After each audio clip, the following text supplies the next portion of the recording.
Take a slow, gentle breath. In this space of stillness, stories become more than just words. They become mirrors.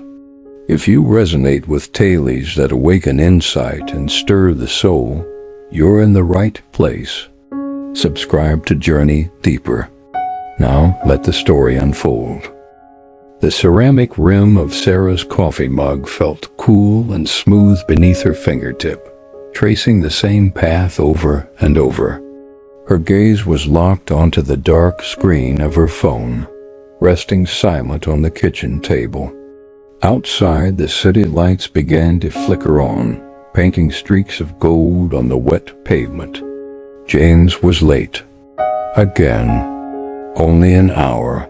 Logically insignificant, yet a familiar knot of dread tightened in her chest, squeezing the air from her lungs. Asterisk, is he angry? Did something happen? Doesn't he care? The thoughts tumbled, sharp and insistent. Her thumb hovered, then tapped out the message she knew by heart. Everything okay? Miss UX. Sending it felt less like affection and more like casting a desperate lifeline into a void, begging for proof she wasn't alone. Across town, James felt the familiar buzz in his pocket. He didn't need to look. Another one. The weight of her constant need pressed down, a dull ache replacing the effortless affection he remembered. He sighed, silencing the phone. The image of their inevitable evening, tense silence or tearful recriminations, already draining him. Exhaustion, a shared currency lately, paid in the coin of misunderstood intentions.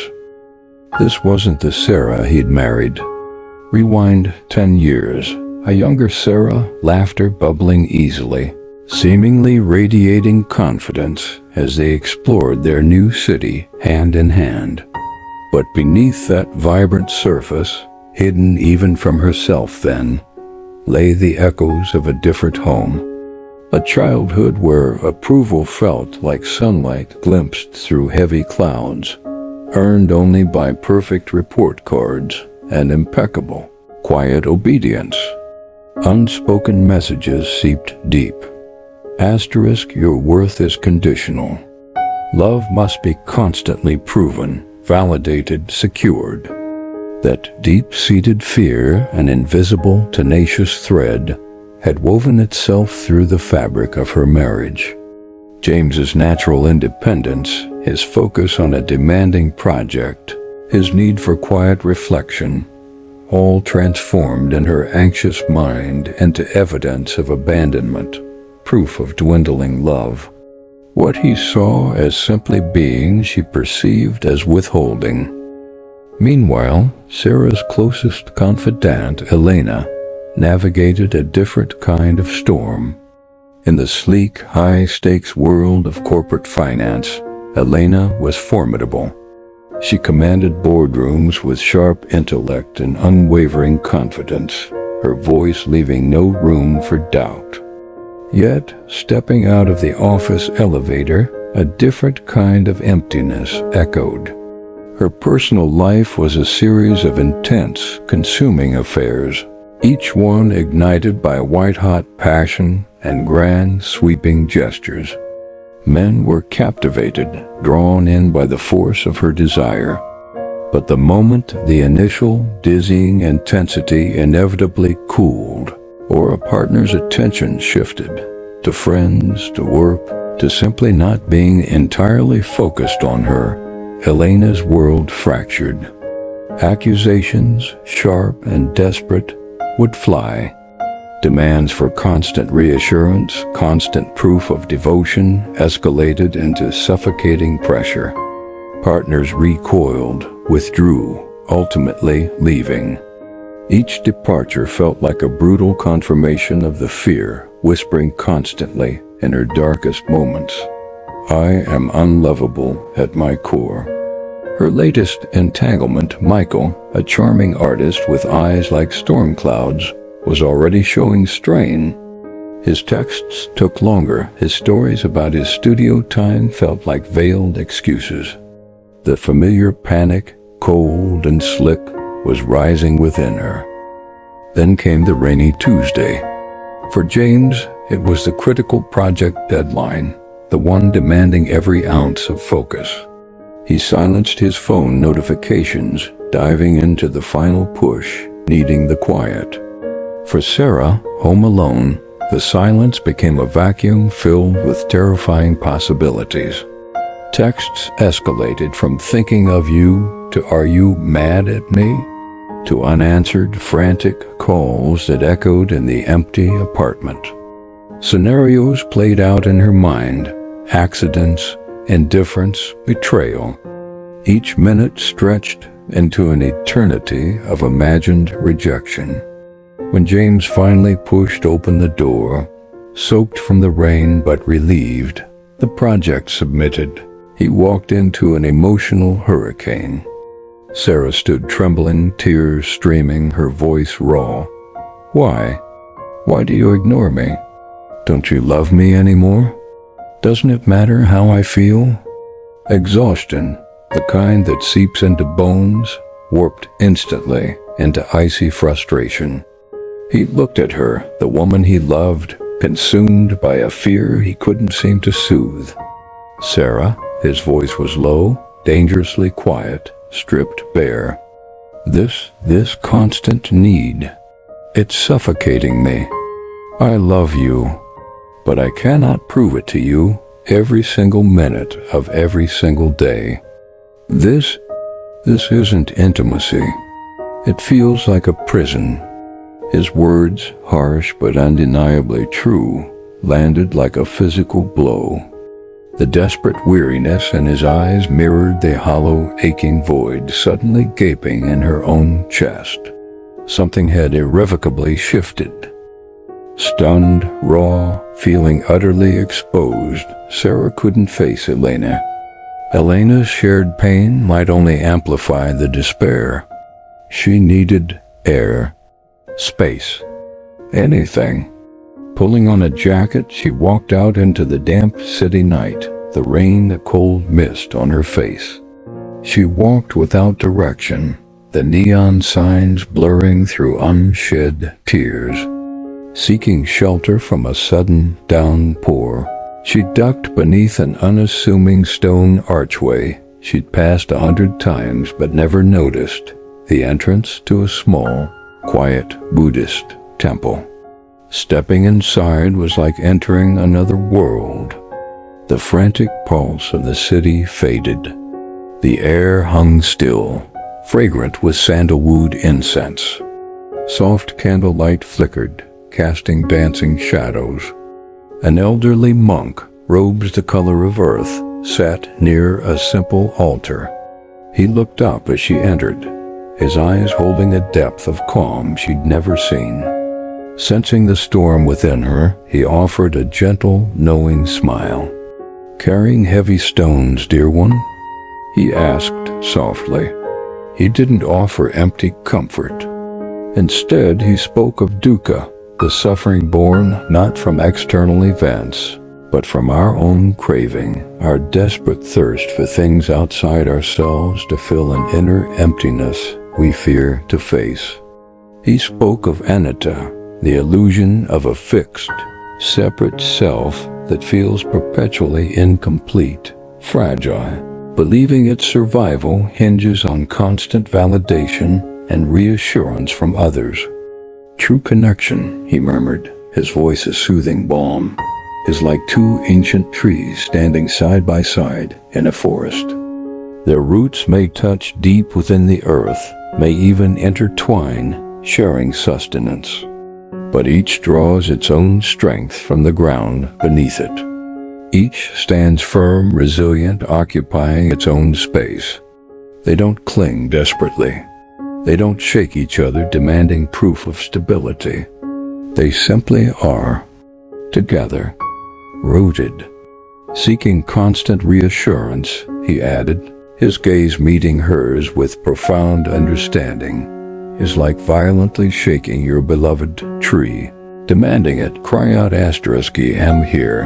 I am strong for you. It only damages the roots, weakens the trunk.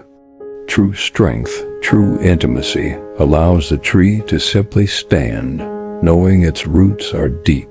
The monk's words resonated within Sarah, like a struck gong, vibrating through layers of fear and conditioning. It was painful, this clarity, but also a profound relief. She saw her frantic texts, her tearful accusations, not as expressions of deep love, but as fear masquerading as love of fear, rooted in that childhood belief that her worth was external, conditional, needing She saw how her desperate grasping was eroding the very connection she craved more than anything. Days later, over coffee that felt different now, quieter, Sarah tentatively shared this revelation with Elena, not as a lecture, but as a fragile offering, a shared exploration of the deep pain they both knew intimately. Elena, reeling from Michael's final text. This is too intense. I need space. Goodbye. Looked into Sarah's eyes and saw her own reflection. The grand, passionate gestures. Not the pinnacle of love, but another frantic performance. Another desperate bid to feel worthy, validated, alive through the fevered, constant attention of another. The emptiness returned the moment the spotlight shifted. The monk hadn't just offered philosophy, he offered tools. Simple practices, seeds to plant to cultivate the inner security true intimacy requires. The path wasn't paved with instant ease, but it offered a way forward. Asterisk, asterisk, the pause and observe begins with the body. Before the familiar panic rises, before the finger hovers over the send button on that needy text, consciously create a sliver of space. Take one slow, deep breath. Feel the air fill your lungs, then release. Now observe. Where is the feeling located? A tight band around the chest? A flutter in the stomach? Observe the frantic thought racing through your mind. He doesn't care. She's pulling away. Observe it without judgment, as if watching a cloud drift across the sky. Then gently ask, is this thought absolutely true? Or is this an old fear, a familiar story replaying? This simple pause disrupts the automatic reaction. It creates a gap where wisdom, not raw fear, can begin to whisper. This is mindfulness, sati, waking up to the present moment, disentangling from the storm of thoughts. Asterisk, asterisk, cultivating your inner wellspring challenges the core belief. The belief that whispers your worth is determined by others must be gently, persistently questioned. Each morning, or whenever that familiar doubt strikes, consciously recall one inherent quality, unrelated to anyone else's opinion. I am inherently kind. I possess resilience. I am capable of learning and growing. Say it. Whisper it. Write it down. Feel the truth of it, however faintly at first, resonate within. This isn't arrogance. It's recognizing a fundamental worthiness that exists regardless of external validation. You are building an internal reservoir, an inner wellspring. The more you tend to it, the less desperately you need to seek constant refills from outside sources. This practice roots you in the recognition of your inherent Buddha nature, the fundamental wholeness within. Asterisk, asterisk, loving kindness for self and other. Mettā practice softens the walls when the anxiety surges, when the urge to grasp for reassurance feels overwhelming. Turn inward first. Silently offer these phrases to yourself, like a gentle rain on parched earth. May I be safe. May I be peaceful. May I be free from suffering. Feel the intention behind the words. Then, consciously extend this same wish outward towards the loved one who triggered the fear. May you be safe. May you be peaceful. May you be free from suffering. This shifts the energy dramatically. It moves the focus away from the frantic, self-centered demand, "Prove you love me," and towards a genuine, compassionate wish for their well-being. It dissolves the me versus you dynamic that fear instantly creates. It fosters connection without clinging, love without possessiveness. Mettā softens the heart, yours and the space between you. For Sarah and James, transformation arrived in small, courageous moments. Sarah, feeling the familiar clutch of anxiety when James worked late, would pause, breathe, observe the tightness. Old story, she'd sometimes murmur to herself or even softly to James, "I'm feeling a bit insecure right now. It's my stuff. I just need a moment." James, now understanding the deep roots of her reactions, learned to respond differently.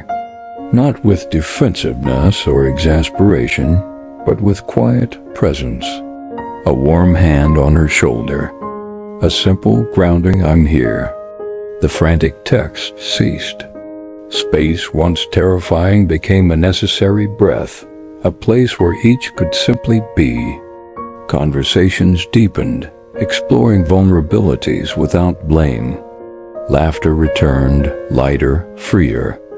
Elena, heart bruised but wiser, consciously poured energy into her own life, rekindling her love for painting, taking on a challenging new project at work, nurturing friendships based on shared interests, not shared despair. She discovered a quiet sense of worth that wasn't reflected in a lover's adoring gaze. When she next felt a spark of connection, it unfolded differently, calmer, more present, free from the undercurrent of desperate need. True intimacy, they each discovered in their own way, wasn't the blissful absence of doubt. It was the quiet courage to face that doubt within oneself. It bloomed not in the frantic grasping for reassurance, but in the spaciousness of trust, a trust nurtured by inner stability. Trust in oneself anchored in the inner wellspring. Trust in the quiet, enduring presence of a love that doesn't demand constant proving.